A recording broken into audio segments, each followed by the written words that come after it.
Hi friends, ఈరోజు మనము సైకాలజీలో వెరీ ఇంపార్టెంట్ టాపిక్ ప్రయోగ పద్ధతిలో స్వతంత్రచరం, పరతంత్రం, జోక్యరం ఇవన్నీ అందరికీ తెలిసింది. కానీ వాటిని ఎలా గుర్తుపెట్టాలో చూద్దాం. ఇప్పుడు చూడండి, ఒక ఉపాధ్యాయుడు విద్యార్థి సాధనపై స్వీయ అభ్యసన సామగ్రి ప్రభావంను అంచనా వేసేందుకు ఒక ప్రయోగం చేస్తాడు. ఇప్పుడు దీంట్లో మీరు ఏది పరతంత్రం, స్వతంత్రం అనేది తెలుసుకుందాం. ఇప్పుడు చూడండి, బాగా గుర్తుపెట్టుకోండి. విద్యార్థి సాధనపై పై తర్వాత ముందుండేదంతా మనకి పరతంత్రం అవుతుంది, పై తర్వాత ఉండేదంతా మనకి స్వతంత్రం అవుతుంది.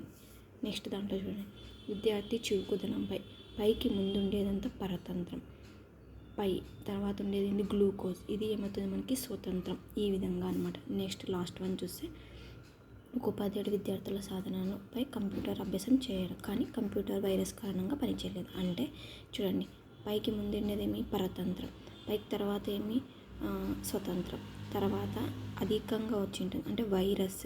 ఈ వైరస్ అనేది మనకి కారణమైంది కాబట్టి ఇది జోక్యరథం. ఈ విధంగా మనం గుర్తుపట్టచ్చు.